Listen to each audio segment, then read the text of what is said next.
Hello everyone, मैं अभिषेक भारद्वाज आप सभी का स्वागत करता हूं एक बार फिर अपने यूट्यूब चैनल बायोलॉजिक पे।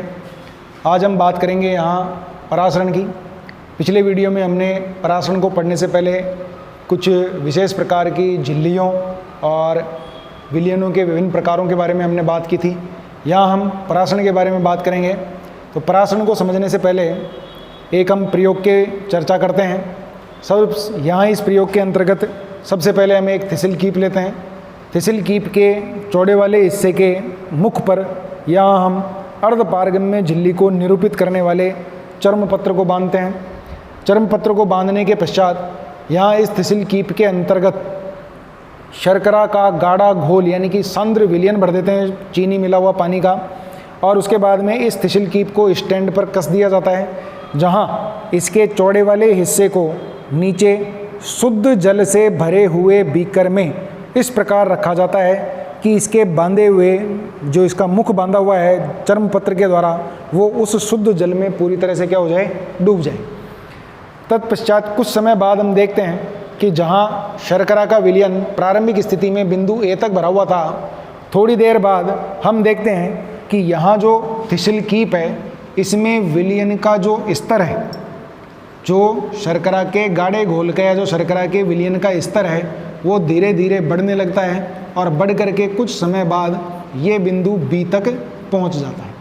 कहाँ तक पहुंच जाता है? बिंदु बी तक।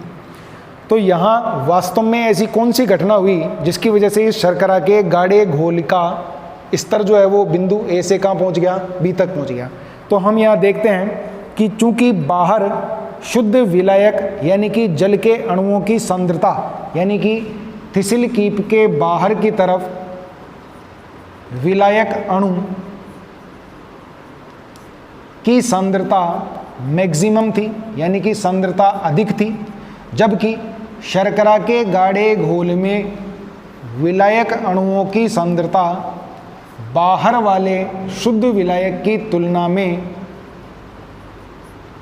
कम थी। तो परासरण की परिभाषा के अनुसार हम ये कह सकते हैं कि विलायक अणु अर्धपारगम्य झिल्ली को पार करके उच्च सांद्रता क्षेत्र से निम्न सांद्रता क्षेत्र की ओर क्या कर गए? गमन कर गए।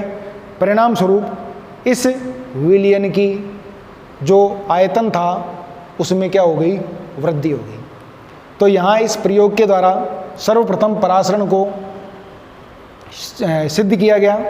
इसके पश्चात यदि हम परासरण को पारिभाषिक तौर पर पढ़ना चाहें तो यहाँ हम इस प्रकार से इसको निरूपित कर सकते हैं। ये आपके सामने एक झिल्ली दर्शाई गई है जो कि अर्धपारगम्य झिल्ली है। इसके एक साइड में एक विलयन रखा हुआ है जिसमें ये अणु विलायक के अणु हैं और जो ये वाले अणु हैं वो आपके विलेय के अणु हैं। हम यहाँ इस तरफ इस प्रकार देख सकते हैं कि झिल्ली के इस ओर विलायक अणुओं की सांद्रता उच्च है, इस तरफ विलायक अणुओं की सांद्रता निम्न है। दूसरी बात, चूंकि झिल्ली अर्धपारगम्य है इसलिए यहाँ से केवल और केवल विलायक अणु ही क्या हो सकते हैं? पारगमित हो सकते हैं। तो यहाँ से विलायक अणु अर्धपारगम्य झिल्ली के द्वारा उच्च सांद्रता क्षेत्र से निम्न सांद्रता क्षेत्र की ओर क्या कर जाते हैं? गमन कर जाते हैं।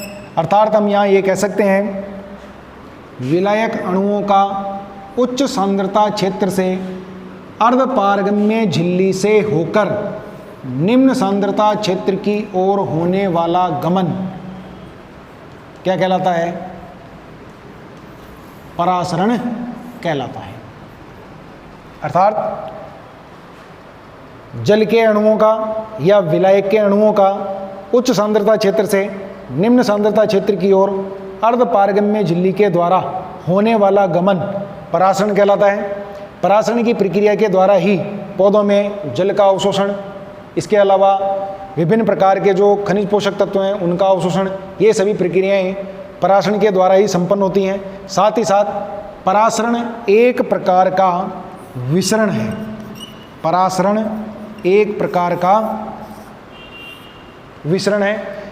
अगले वीडियो में हम बात करेंगे परासरण के विभिन्न प्रकारों की, जिसमें अंतःपरासरण और बाह्य परासरण के बारे में हम चर्चा करेंगे।